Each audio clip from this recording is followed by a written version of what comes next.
Good evening to those still joining us from the UK and across Europe as we creep into a late spring evening. And good afternoon to those joining us from North America and from Canada and the US. I'm Maurice Evelyn-Buffon, I'm the CEO of Armstrong Wolf. This is the concluding webinar on day one of 3 days of our annual Conduct and Culture Summit. This is 221, Purpose over Profit. Today we've already had eight different webinars, all oriented around discussing the challenges of the financial services industry in looking to address the challenges around conduct and also culture and purpose. This particular session came about from a contact of mine for many years, Seth Cohen, formerly of UBS, who many years ago set up 11 Canterbury, which I'm going to get down to explain a little more about. What's particularly of interest to me was actually the transferability of experiences and competencies around leadership from one sector to another. And today, we're particularly delighted to have a panel who themselves have led businesses out through a crisis and out of crisis. And therefore, I think that listening to and learning from these lessons will be a benefit to all. Briefly, then I'm going to hand over to Dan, who will introduce the panelists. And I'm going to sit back and I'm going to enjoy this session as much as the rest of the audience. Dan, over to you, sir. Thank you very much. So I'm Dan Martin. I handle relationship management within 11 Canterbury. 11 Canterbury is a company about 10 years old. We have a network of about 2,000 recently retired, semi-retired individuals. It's an invitation-only network. We place people within the network in expert witness assignments, on board positions in private equity space, and in consulting arrangements. It's a remarkable, interesting collection of people, and a couple of the speakers today are from the 11 Canterbury network. We're going to talk about crisis in culture. The general flow that we're going to follow is we're going to talk about preparation, communication, and internalization, which is, of course, learning from the crisis. To begin, we'll start with introductions. I'll start with myself because I happen to know an awful lot about myself. Again, I'm Dan Martin. I've had a very eclectic career. I've led several large transformation projects with big companies like Schlumberger, Shell, and Digital Equipment Corporation. I've led projects like these as an external consultant, as external lead with Kverner, with ING, with Deutsche Bank. I've been a college professor. I've helped build airplane manufacture. I worked as head of software development for a startup software firm, a spinoff of Dartmouth College. I built a commodity trading system for a subsidiary of Continental Grain Corporation.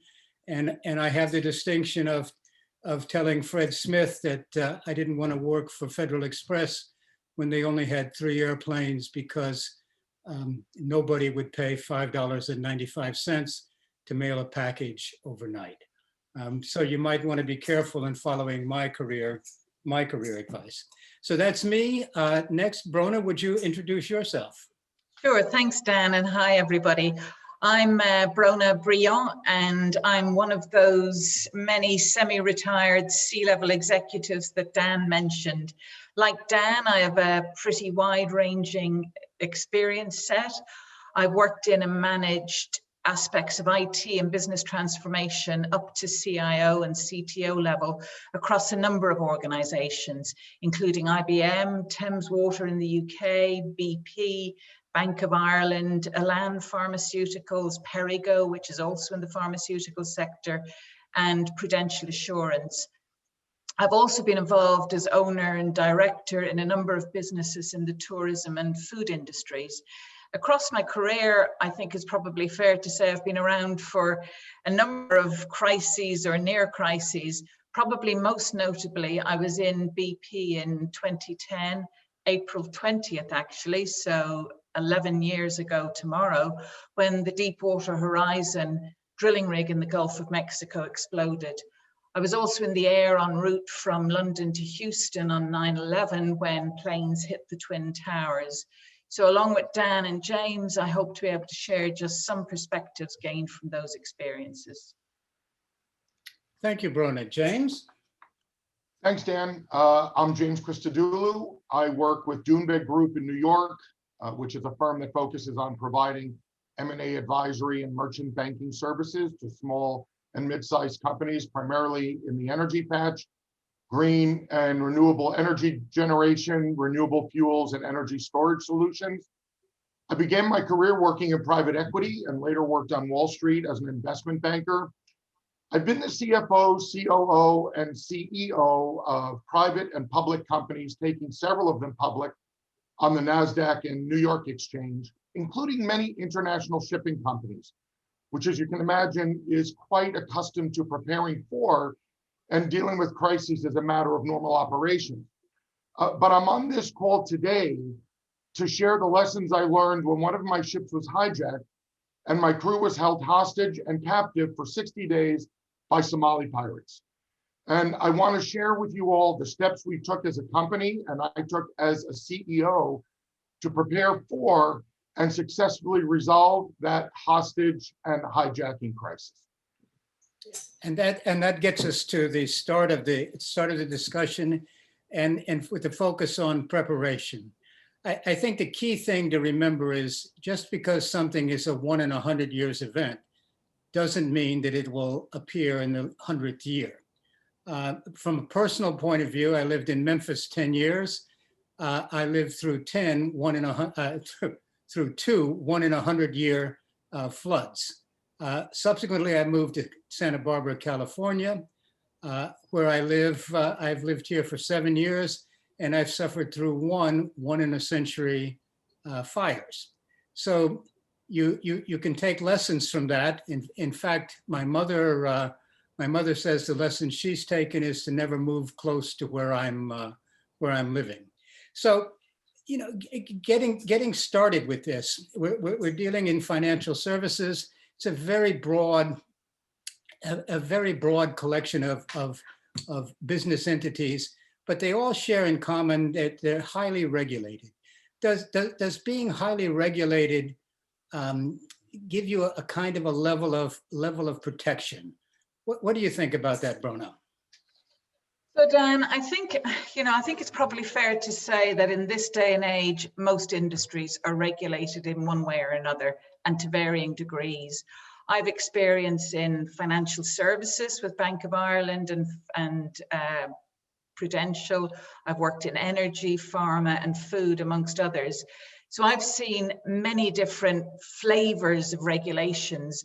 And I think that while they can certainly help ensure that basic risk management processes are in place and help ensure business continuity, I do believe there is a risk. And I know I've certainly seen situations myself where compliance almost becomes just a box ticking exercise that can lead to a false sense of security. And I also don't think that regulations are necessarily a differentiator or provide more protection in face of a crisis, which after all is typically a pretty unforeseen and catastrophic event. What really comes into play then, in my view, is the culture of the organization and the rigor that's applied to crisis management, from thinking through scenarios to planning and practicing the response, including, most importantly, the communication protocols. So how many organizations really have crisis scenario simulation exercises? And yet that's potentially what really make the difference in face of a crisis situation. And James, what do you have to add to that? Well, like Brona and the financial services industries, shipping is very, very heavily regulated. And these regulations, of course, are usually established for the industry as a whole. And candidly, some of these regulations are antiquated and silly, while others are actually quite important and meaningful. I think management needs to differentiate between the two categories and of course, many of the shades of gray in between. Also, because a company knows itself best within the industry, it needs to really ask itself if satisfying the regulations is the end point or just the starting point. What I've seen in the shipping industry is that regulations are typically focused on 2 or maybe 3 sigma events, but a crisis usually goes well beyond 3 sigma. And I think that's what a company really needs to prepare for. And as Brona said, while satisfying regulations may give legal protection, I don't think that it automatically gives practical or moral protection. And it does really nothing to protect your brand against public opinion. And going beyond regulations can be a great way to build strong brand resonance and create brand loyalty among stakeholders. And as Brona mentioned, when an industry becomes highly regulated, sometimes the goal becomes satisfying the regulations and checking the box, rather than really looking and examining at the underlying drivers for those regulations. I think it's very important not to lose the forest for the trees. Yeah, I think you have to be also very careful not to get in bed with the regulators. You take a look at the example of Boeing and the 737 MAX. I think there was a very tight connection between the regulators and the Boeing Corporation, so that there wasn't really an independent study of whether they were meeting the regulations appropriately. So you had a sense that you were regulated, but it really wasn't working. I think it can also, something you've brought up about the culture of the organization can also come into play. At the same time, Boeing sort of has shifted from a decades-long engineering culture that focused on engineering excellence to a culture that was more focused on meeting financial metrics. And there was a huge pressure to make sure that you didn't have to retrain the pilots on this airplane. So a confluence of things going on. So I mean, your general advice then, James, is what? Humanization of the process? Oh, look, first of all, as you mentioned, the industry needs to provide input, not collude with regulators or dilute the regulations. One needs to balance between safety and commercial practicality. But my advice really when it comes to regulations and preparing for them and reacting to them is to really humanize every regulation. And by extension, humanize every crisis. Look at the humans that the regulations are trying to protect, or the humans that the crisis will impact. For me, adopting that attitude created a different tone regarding how me and my company approached operations, the way we viewed regulations, and the way we managed risks. And candidly, many of the decisions that I made and now really make as a C-level exec, I think, what if this were my family? So that's a really interesting comment. As you think about it in preparing for these emergencies, is it important or possible to have plans for every eventuality, or did you really focus on having a plan for how you would deal with the unexpected, James? Well, look, when you say every eventuality, that seems like an infinite number. And it's impossible to plan for infinity. But as we looked at, actually the infinite number of eventualities, most could be distilled into a finite number of root causes or general vectors. And that finite number is something that we did plan for in quite deep, in detail. But sometimes a crisis's root cause and various vectors can evolve, combine, or accumulate to create a perfect storm. And that perfect storm is really difficult to plan for in advance, but not completely impossible. That's just something that you have to do your best to deal with at the time. And I think corporate culture can have a profound impact on the aptitude and attitude a company takes when preparing for that. In shipping, as you can imagine, we have a long history of events, disasters, and crises to look at and learn from. Each one provides valuable lessons for the future. to everyone on this call, it should come as no surprise that every ship's captain has very, very detailed plans of various emergencies. Responses and chain of command are clearly understood and regularly practiced by all crew on board. What everyone will find shocking is how very few shipping companies actually have that same level of preparedness and practice at the corporate level.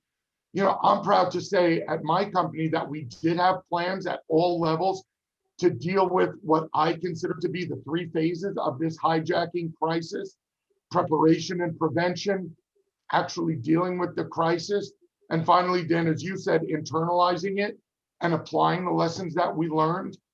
We developed very detailed, multi-layered shipboard and land-based internal and external plans, including voyage and crew prep, static and dynamic defenses, response measures, and very importantly, to Brona's point, communications protocols. And all these were based on looking at past experiences, but more importantly, looking forward, thinking outside the box, outside the norm, well beyond 3 Sigma. You know, I tasked my company and all of our staff to look beyond and think, what if? What do you think, James? I mean, given all of this, I assume there were still some surprises. What was the most surprising things that happened to you during the course of this negotiation and situation? Well, first of all, advice to everybody, you know, if it can go wrong, it will go wrong. It will take longer than you think, cost more than you think, and take twists and turns that nobody could foresee. We planned for a lot of different vectors and a lot of combinations, but the one thing that really took me by surprise is how really smart and prepared the pirates were, you know, for this hijacking. And you know, just because they were illiterate, they were not stupid. That's very interesting. I think something I read was Eisenhower said, you know, that in preparing for battle, he had learned that the plan is always useless, but planning was indispensable. So things come up, and in my life, you know, whenever you're facing a crisis, nothing that you didn't know was good news. Every additional piece of information makes things more complicated. You know, Brona, James has talked about the perfect storm, and perfect storms don't just occur in shipping and airplanes. What was the kind of most surprising thing, and how did that apply to the situations that you were involved in? Yeah, so as James has said, it should not be completely impossible to plan for perfect storm situations. But what we face in these scenarios is a combination of events that individually are in control in terms of risk and impact, but occurring cumulatively, as they often do, exponentially raises the risk and the probability and exposure to catastrophic levels. And that's what we saw in the Deepwater Horizon disaster. This was it was just absolutely a case in point. It was essentially caused, to use James' word, by a confluence of failure of what we call the blowout preventer. It was the choice and quantity and depth of cement that was used to plug the well head, and finally the integrity of that cement. Each of those individual root causes played a part, and if they'd occurred in isolation, the disaster might have been avoided. And indeed, each one potentially, and I'm sure because there's very comprehensive risk management procedures in place, was probably addressed. But what hadn't been foreseen was the confluence of all 3. So the challenge for leadership is to have the culture, the processes, and the systems in place to address these types of cumulative risk situations, and recognize that failure to respond adequately to a single risk event may increase the probability and impact of later events. Even then, it won't always be possible to predict or address every risk or combination of risk scenarios. So I would say that it is always important to be prepared for the unexpected. And, you know, lots of people may remember the Zeebrugge ferry disaster, and that was a similar sort of perfect storm situation where the ferry was incorrectly loaded, the tides were against it, the doors were left open.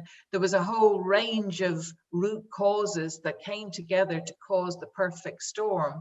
But what they found was really at the root of it all was the fact that the captain of the ship was incentivized to leave the dock on time.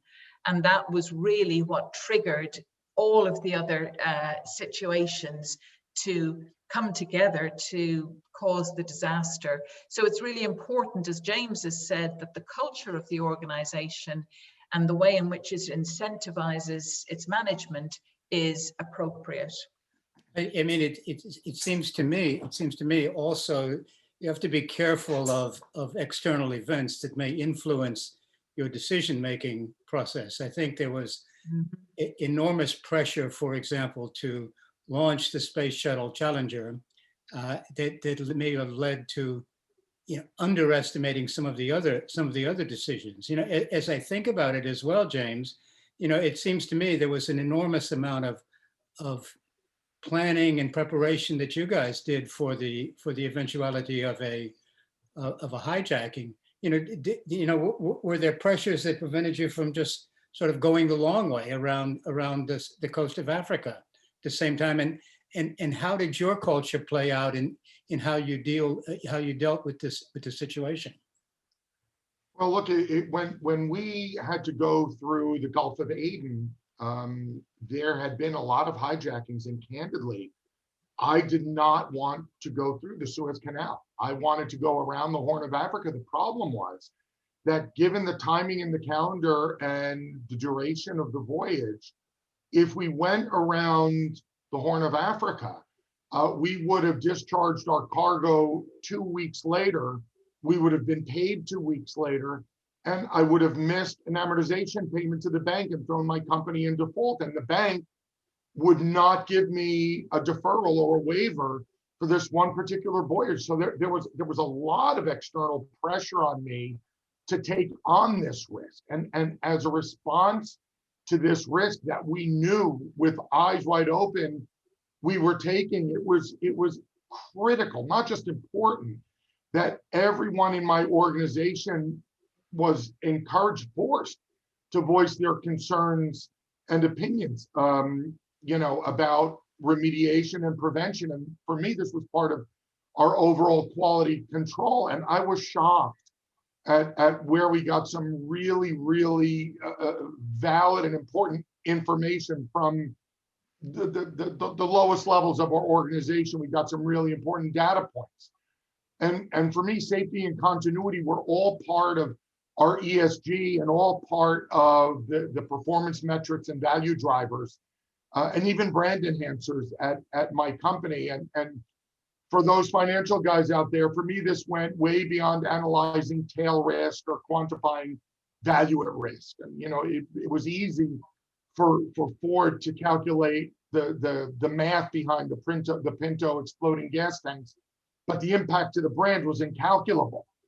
And so for me, I incentivized and rewarded my people, not just to increase profit and cut costs, but to come up with ways to manage risk. And this wasn't just me, this was at the board level as well. So the challenge for me as a CEO and the board was to encourage, but also to channel this energy of risk management so that we could engineer solutions rather than just paralyze the organization. The challenge was to manage the risk. There was no way we could completely eliminate it. It seems, Bruno, like a kind of a delicate balance, and the way companies may approach it could depend on the underlying culture of the company, which may vary depending on the industry. I mean, can you give some examples from the places that you've been experienced with? Yeah, it's a delicate balance indeed, Dan. And James makes excellent points about the risk culture of the organization. But I've been struck how it's sometimes not just the culture within the organization, but within the industry sector, as you sort of allude to, that comes into play when addressing and managing risk. You know, if you just take example of energy and pharma, two sectors I've worked in, they both have very similar, what I would describe as processes for initiating investigation into new products and ultimately bringing those to market. But the energy sector calls that exploration and production, and the pharma sector calls it research and development. Now, there's a marked difference in language between both of those. One, exploration and production, identifies as sort of bold and brave, and the oil men of old out at the frontiers of technology. The other is just much more cautious and controlled. And this may play through within the industry, within all the players within the industry, with how risk is perceived and managed. But I think, you know, irrespective of the language and the underlying culture, what's important to foster is an environment, as James has said, where people really understand and manage risk appropriately, that they sense the early warning signals or red flags that suggest the possibility of a crisis, whether that's from a single event or from the possibility of the confluence or perfect storms that we've talked about, and that they are not afraid to predict worst case scenarios and are willing and incentivized to speak the truth to power. And it's equally important that the power, and you know, James talked about the board and so on, is prepared to listen and act appropriately, because as we've sort of said, the damage to brand and reputation can be absolutely incalculable. And if we take the Deepwater Horizon situation, I would say that we had good risk management in place at the component level, but the situation was compounded by the perfect storm conditions and exacerbated, I would say, by the involvement of multiple partners and subcontractors. Now, that's not an excuse, and I'm not looking to excuse the company, but more could certainly have been done on a more holistic understanding of the risks. And I think it serves as a salutary lesson in this ever more complex and connected world where we work within ecosystems of partners, of the need to really dig into worst case scenarios, not just within our own company and organization, but within the ecosystem. What was good, though, in the Deepwater Horizon situation was that the crisis response that took place after the disaster, the mobilization effort was immediate and immense. And that was down to good crisis management planning and preparedness. We've talked about how important it is to have this in place, including those practiced communication strategies. Communication has got to be organized, structured, and coherent, and it must be timely, because any inappropriate delay can just be seen as obfuscation and make the situation worse.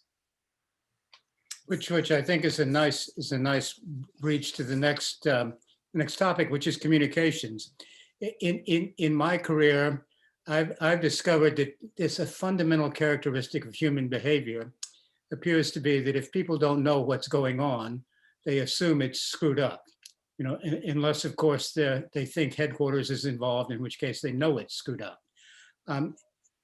James, can you share some characteristics of a good communications approach as applied to your example? Sure. Well, first and foremost, have a plan in place in advance. If you wait, to create a communications plan when there's a crisis, you're already too late. Also, discipline and control are really, really critical when communicating internally and externally. You need to have your communications infrastructure and logistics already in place. You need to know the key parties that you'll be communicating with, constituencies and stakeholders and their contact information well in advance. And also it's very important for me to determine who will be speaking.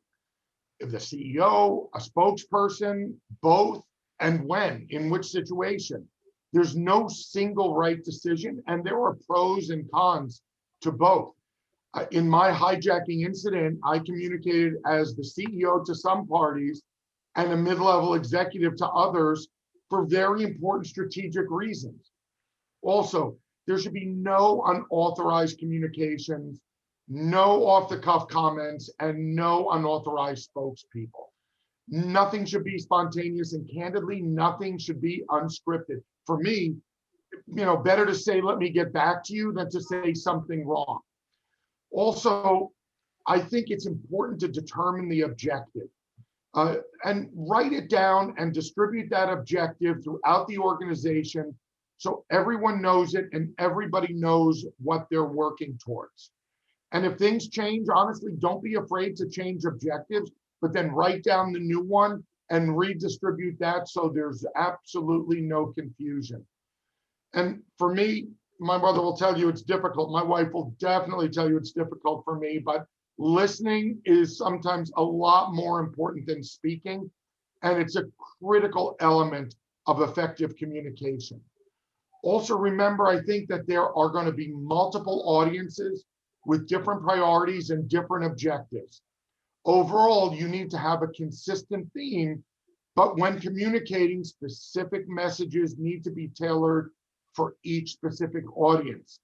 For me, I was dealing with different languages, different time zones, different cultures, calendars, and sensitivities, and all these elements had to be factored into each individual message. Brona is right that speed is important, but for me, not at the expense of having a well thought out message. And finally, communication is not just words, it's gestures, clothing, tone, background. When there's a crisis, remember, especially with cell phones, you're on stage 24/7. So control the imagery absolutely as best as you can. So, and yeah, I'll jump in there and just say James is so right. And I've already said that I think communication is one of the most important aspect of crisis management, because at that stage, the crisis has happened and you can't change that fact. What happens after and the perception that's created is how the organization will be remembered. But one thing I'd like to just dig into or drill into a little bit is to highlight how important it is to consider the impact the crisis has internally and the need to communicate with the internal staff. In BP, in my own team and right across the organization, I saw practically every emotion imaginable after the Deepwater Horizon disaster. There was shock, there was fear, there was confusion, grief, anger, pride, a burning loyalty to the organization, hope, like literally every human emotion possible. And it's important to recognize and address the needs of the internal stakeholders just as much as the external, because you're reliant on them to keep the show on the road and to protect and preserve the brand and the organization going forward. And I mentioned at the start that I was involved in 9/11 as a passenger on a plane halfway across the Atlantic when that crisis hit. And I experienced communication from the other end, from the airline that I was with. And I have to say, it was absolutely excellent. It was empathic, it was honest, it was open, and it created a bond between us, the passengers, and that airline. And I have to say, it built an incredible brand loyalty. I still stick with them. Well, I will do when we can all get back to flying again. Of course, sometimes things don't always go excellently. Do you have an example or two, Brona, of something that went awry? How did I guess you might ask me that one, Dan? And oh yes, as I've said, it's all about perception, and the challenge is that you can do it right, 99 times, and the one time that you do it wrong is the one time that will be remembered. And what I would say about Gulf of Mexico and the Deepwater Horizon was that despite sort of generally well-managed communication, there's a couple of salutary examples in there. Tony Hayward, the CEO, is long remembered for saying, as he was caught sort of unawares, unscripted, as James has kind of warned against. And he said, there's no one who wants this over more than I do. I'd like my life back. Well, of course, that just landed in all the wrong ways, even though knowing the man, it certainly wasn't what he intended. And then there was a similar sort of gaffe from Carl-Henrik Svanberg, who was chairman of the board at the time. And he just walked out of a meeting with Obama and got caught by the press. And he said, we care about the small people. Of course, you know, English isn't his first language. James has talked about the need for understanding that you're dealing with different cultures and so on. And what he really meant was we care about all those small businesses along the Gulf Coast, but it came across as big oil, you know, we care about the small people. So to go back to what James has said, communication has to be planned and orchestrated precisely, but it also must be, to be effective, it must be empathic and transparent. So James, Brona has talked about a few things that went awry. I suspect some things worked in your negotiations and some things didn't turn out as you might have planned. Can you give some examples of those? Sure. I mean, I could give an example where communication worked and also one where I just, messed it up.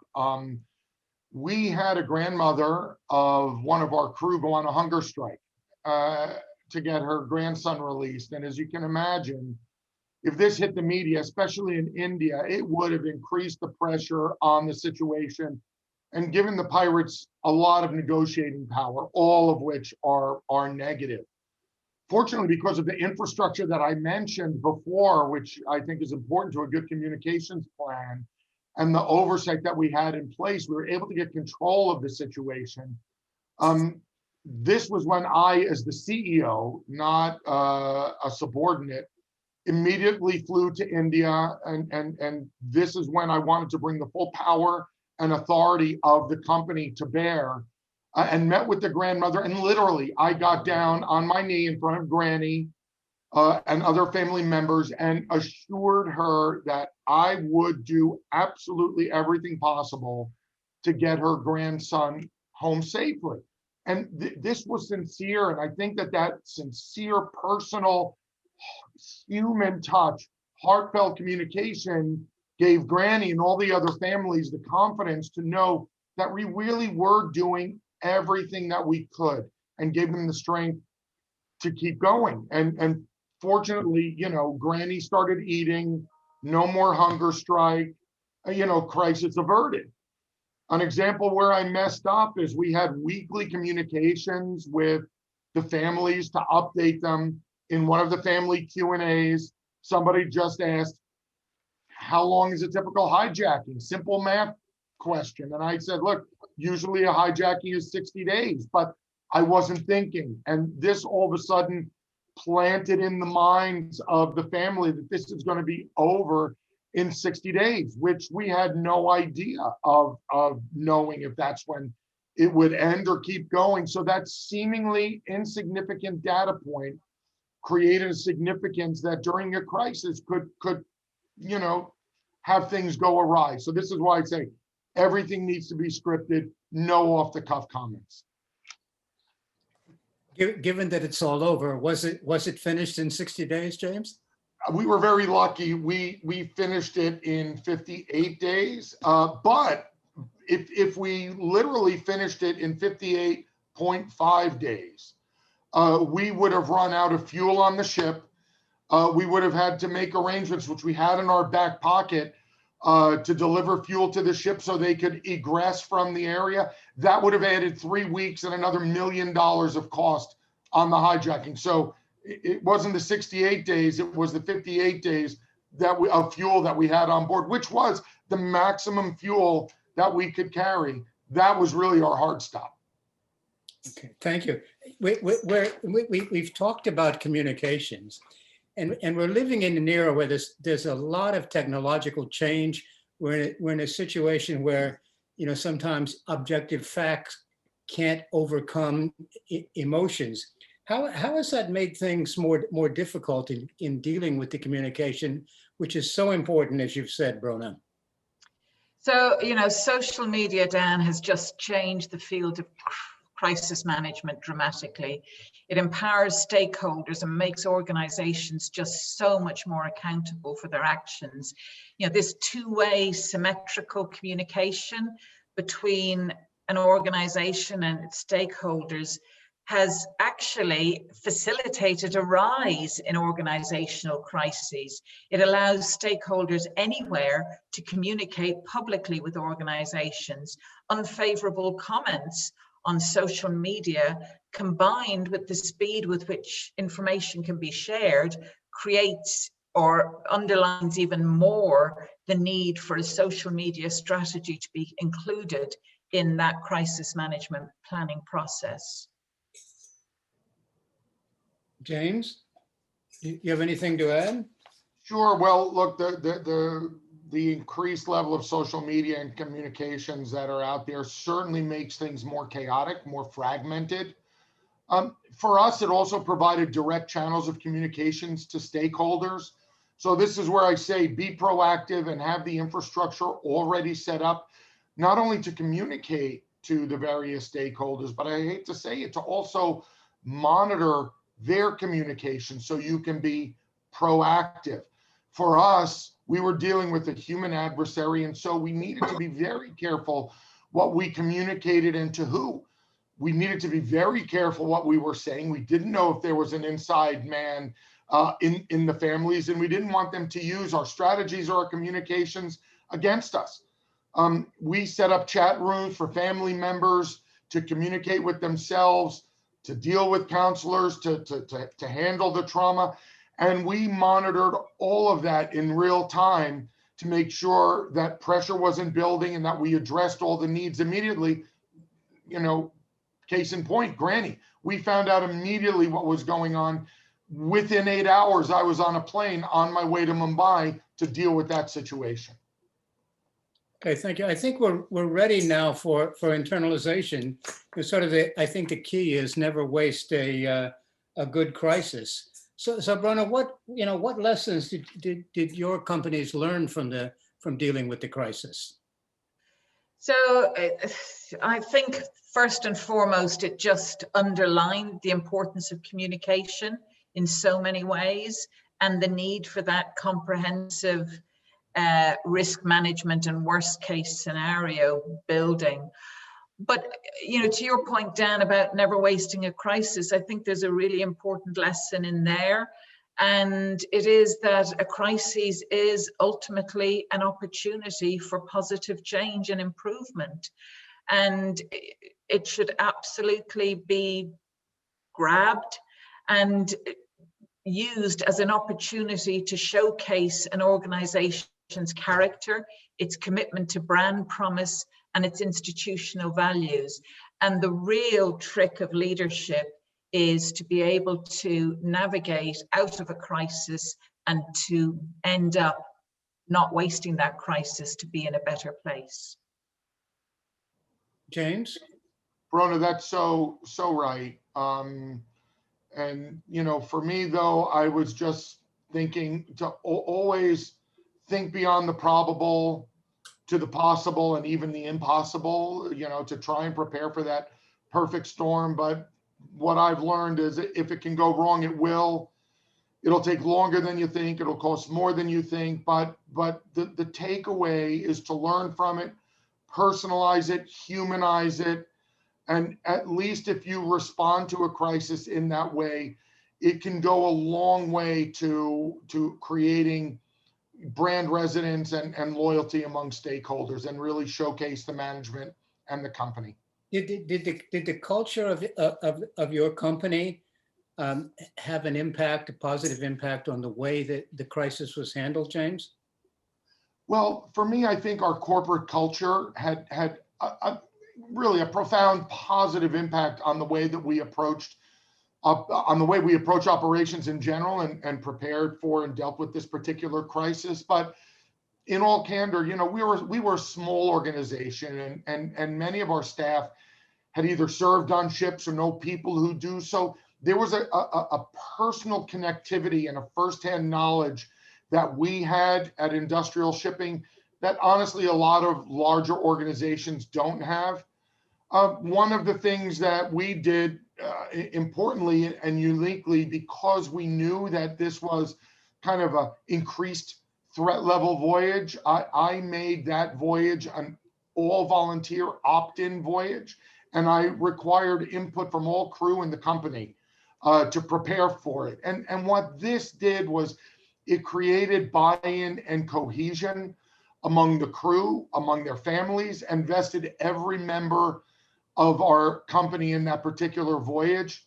Honestly, it was a luxury that a lot of larger organizations, I just don't think will have the ability to do. But regardless of the size of an organization, it's very, very important. I saw this firsthand to create cohesion and buy-in for what you're doing.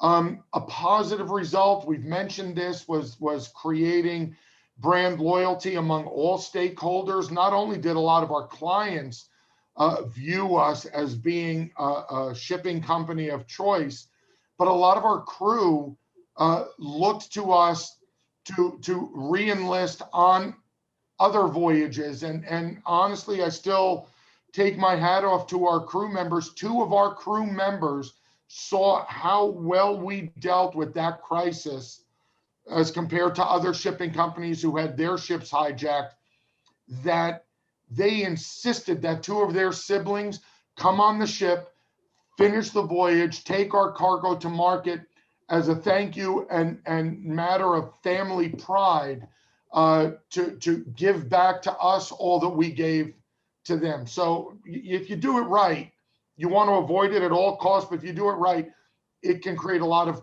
positive impact. So having learned from that, are there, you know, ways to get back to normal or to communicate how to get back to normal? Look, for me, honestly, I haven't gotten back to, shall we say, pre-hijack normal as a person or as a company. And I think if I did, then I wouldn't have learned anything. Honestly, I got back to a new normal. The company got back to a new normal because we learned a lot from that. It's important to take the lessons that we learned and apply them to business and to life. And that learning process creates the very important feedback loop that needs to be very deliberate to implement a new normal from the lessons learned. So you don't get back to normal, you get back to a new normal. Brona? Yeah, I would just echo and agree with everything that James has said again. And, you know, I'm not sure that we can properly classify it as a crisis in the understood sense of the word, but just look at the situation now as we all struggle to emerge from the pandemic. We're not going back to normal. We will be emerging into a very new and different normal. So thank you both very, very much. I have some questions that have appeared, so I will select some of those and read those. One of the questions is, how much is leadership in a crisis reliant on training as opposed to intuition? Is leadership training a capital investment from an operational resilience perspective? So let me just sort of say, I think it's a bit of both. I think there is intuition. I think the very best leaders are the ones who spot the best opportunities in the crises. But I think there are elements that can be trained. And certainly in BP, it was a very deliberate part of capital investment, and it was very much something that we did. We had routine crisis response scenarios, rehearsals, and so on. And as we've both said, both James and I, you know, there are things that need to be done to prepare for these situations, and that takes time, effort, and money. And it means staff need to be trained, particularly in things like communication.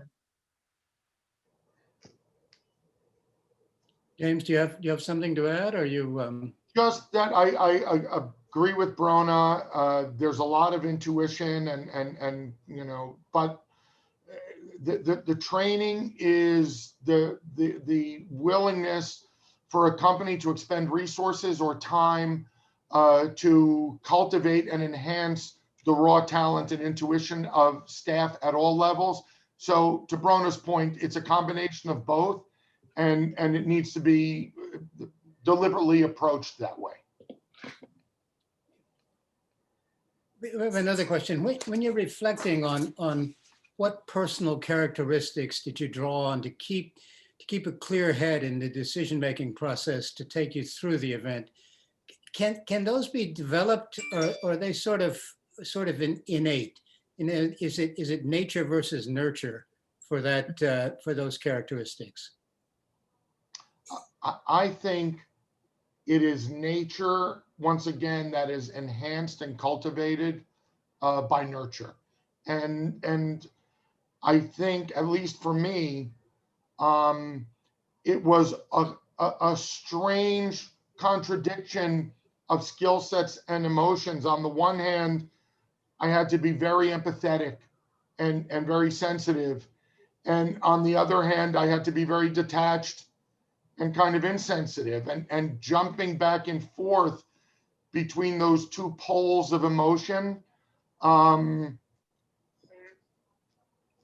know, that's the difference. I think that's leadership, right? And knowing when to be one and when to be other.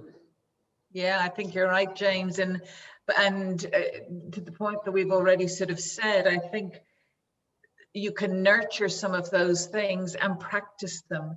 And things like practicing the communication and knowing who's going to speak will help mitigate against perhaps some of the missings in the nature. Okay. We have a question for you, Brona. In 2014, the judge said BP's reckless conduct caused the Deepwater Horizon oil spills. What comparisons do you see in the root cause of the credit crunch in 2008, which was also attributed to poor conduct, and the conclusion of the judge regarding the Deepwater Horizon catastrophe? Are there lessons that can be learned that they can be adopted in corporate culture applicable to any corporation? Yeah, I think there is, you know, and it is about that willingness to look at worst case scenarios and to truly understand the impact to brand that a hit on brand and reputation can have on an organization. For anybody that's in the UK on this call, they'll probably remember there used to be a jewelry store called Ratner's, and Gerald Ratner famously stood up at a lunch and told people that, you know, his business was so successful because he was able to pile stuff high, sell it cheap, because basically he sold crap. That chain of jewelry stores went down the tubes quicker than you could imagine. And, you know, it's about really recognizing what's important and really being focused on doing the right thing and not being afraid to address when there are issues. And the thing in BP was about one of the reasons the judgment came down that way was because BP was so concerned about cost that it was deemed to have cut corners.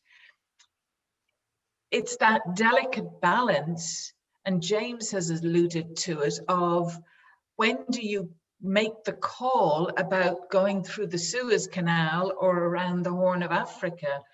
And do you satisfy the shareholders or take the extra step of caution? And it's about understanding what the impact to reputation, etc., will be if you don't make the right decision. I mean, it also strikes me that the 2008 and perhaps the Deepwater Horizon situation is also exacerbated by external pressures and pressures from the investors to do something. In the 2008 situation, I mean, we were living in an environment where there was an awful lot of pressure on the banks to join this trend, you know, and if you weren't part of the, you know, getting into the derivatives business, you weren't getting the returns, and you were sort of viewed as backwards. And if you did get into it and it all blew up, you know, you couldn't be singled out because everybody was doing it. So you can get yourself into sort of a pattern. James, we have a question for you. You know, having a definable risk that the loss of human life was a possibility, is there a single moment in the process that you knew that this decision was the last decision? Yeah, I remember, well, first of all, as I said, this was also a board decision, as well as the captains and the first mates. And there was a go, no-go point, at which point, if the threat assessment increased, we would have just, you know, deviated around, and I would have taken my chances with the bank. So we did go through it. It looked somewhat like, you know, in the movies when they're launching a rocket, where we just went through every individual go, no go. And when we had to have unanimity on go, and we did.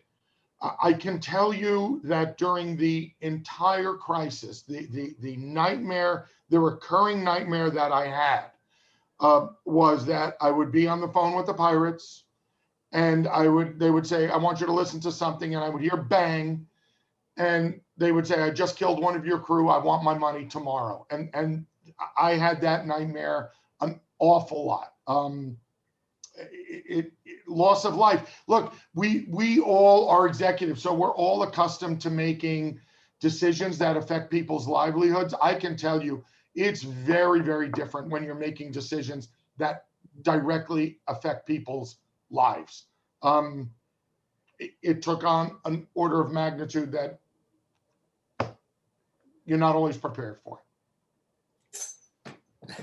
It's not often in our career that we have to worry about, you know, individual human beings that are part of the group that we're working with.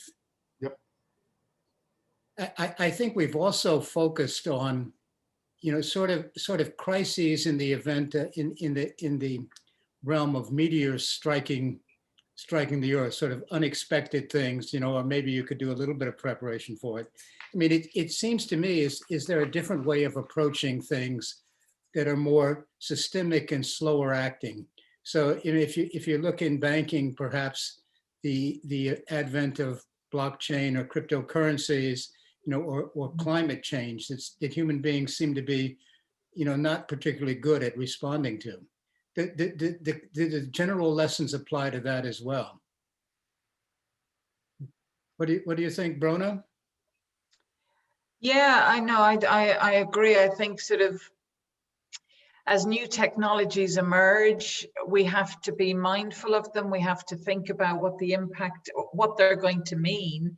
And certainly in the financial services sector, as we look at some of the disrupting technologies that are coming down the line, I think there will be just an increase in the potential for different crises to occur, and we need to be mindful of those. Okay. So I have one question for me. What period of your own business leadership do you recall as being a high point or strength test of you as an individual that you succeeded in? And I have a very short time to do that. I'll give an example. I was working with the Continental Grain Company, running a business for them in Memphis. And I got a request and I got a demand from Continental Grain headquarters in New York saying that our next hire would be a minority because we had never hired a minority person in Memphis. And I, sort of responded with, this is ridiculous. I always hire the best person.